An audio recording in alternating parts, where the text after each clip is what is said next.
Hello, everybody. This is Mickey Conley. I'm here with Kel Delaney, my colleague at Conversant, and we're happy that you joined us for this edition of the Connection Diaries. The topic we've chosen for today, and we hope it's of interest to you, is smart and wrong, how leaders create chaos. So Kel, why do you care about that topic? Well, for me, I feel like we've just entered a world where everything's moving so fast. We're all just jumping into things and trying to fix. We're in fix-it mode. And too often than not, we're going by instinct. We have the greatest intentions, but what we're doing is actually ending up with the wrong thing. It's creating the wrong outcomes, the opposite of what we wish. And I think there are ways to address that, to do that differently. And that's one of the reasons why I find this topic so fascinating. Well, I know that you experience visceral pain when people waste a whole lot of time and money. So I know that attracts you to it, and smart and wrong definitely wastes a lot of time and money. I think you're right that life is coming at us so urgently that it pulls for a fast reaction, which may not be the smartest reaction. The subtitle of our first book years ago, The Communication Catalyst, was Fast but Not Stupid. And so this is kind of a harmonic with that. For all of you who are with us, Kell is the chair of the practice, the part of the Conversant practice that deals with really complex challenges.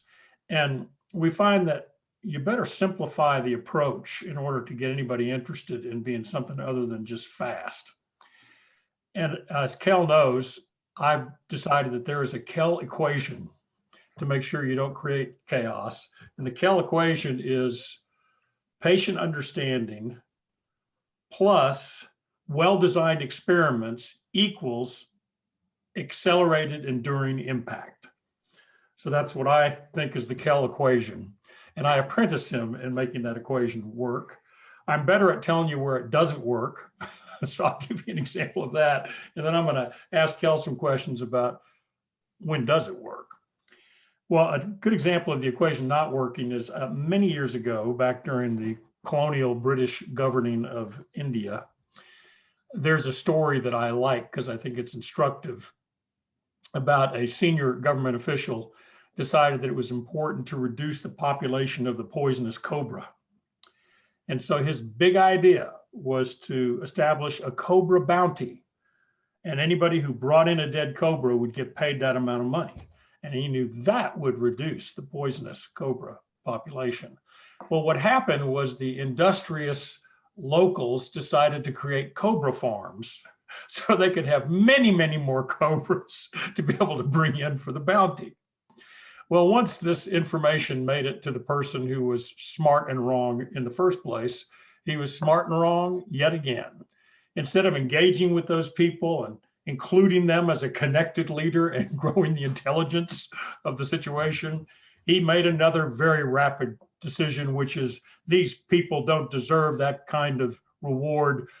Just eliminate that reward. We'll stop this. And then what happened is all the industrious cobra farmers released all of their snakes. So his smart and wrong reaction increased the population of poisonous snakes.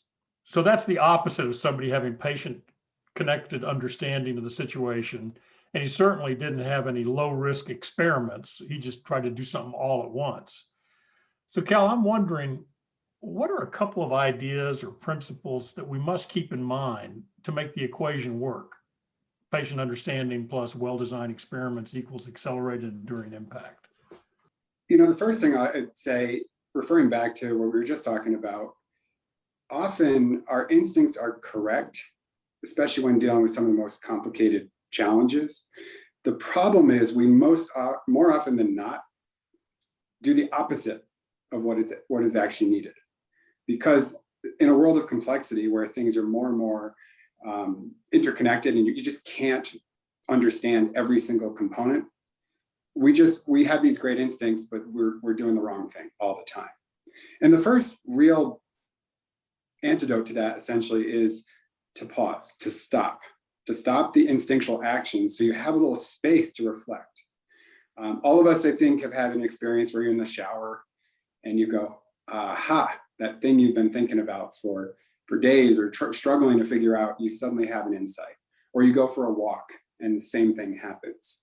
You create the space for something to actually emerge, some new answer.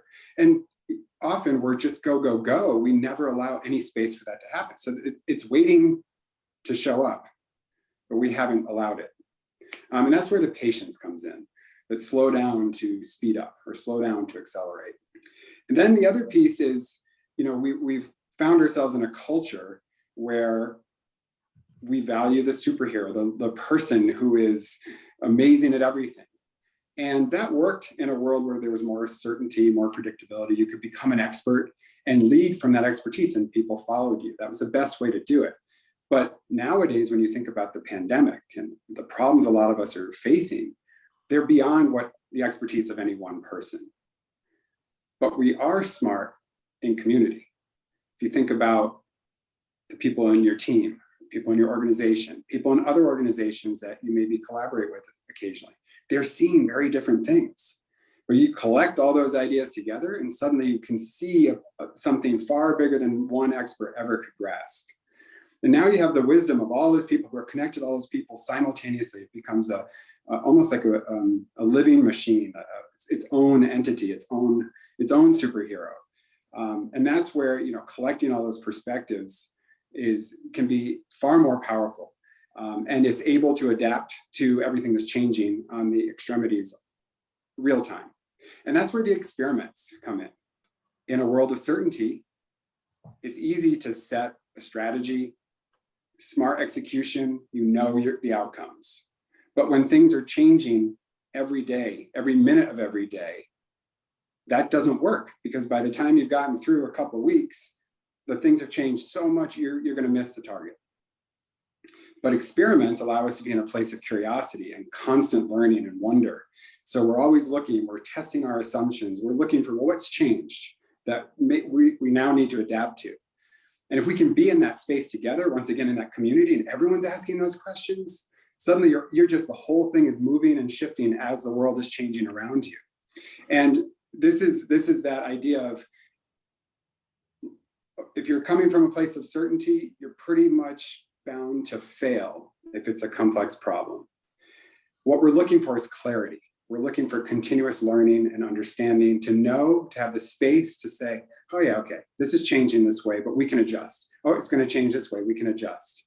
And now you're always on all the time and able to get those, that accelerated enduring impact that Mickey was talking about. You remind me of a couple of things in that. One is I talked to someone who's a member of a graduate artificial intelligence degree program, who told me that what they've discovered is that in this 3-year graduate degree, by the end of your second year, at least half of what you were paying to learn so far is now obsolete. And so he was just talking about, this has got to change education, where it's more about always on discovery rather than learning what somebody knew before me. And I think you're speaking to that. And then the other thing you and I have talked about before is I'm really a fan of Chimamanda Adichie, who had a beautiful TED Talk called The Danger of a Single Story. She's a Nigerian author, really beautiful, genuine thinker. And in that conversation, she talked about that notion of the person who's the hero or has the power, that story starts to dominate, and it actually destroys the intelligence of the community. And so how do we harness the intelligence of the community? Well, part of it has to do with everybody's story is a legitimate perspective of the system. And if we honor it that way and we learn from it, then we earn our way to clarity, which I think is really exciting. Exactly. And you create a group of people who care, who feel part of something bigger, who are able to contribute individually, who are excited about that, and bring in new ideas that you would never have expected. You will be legitimately surprised by. Well, because this is a rather large topic, we are just a teaser for a conversation that's going to be happening a little later on.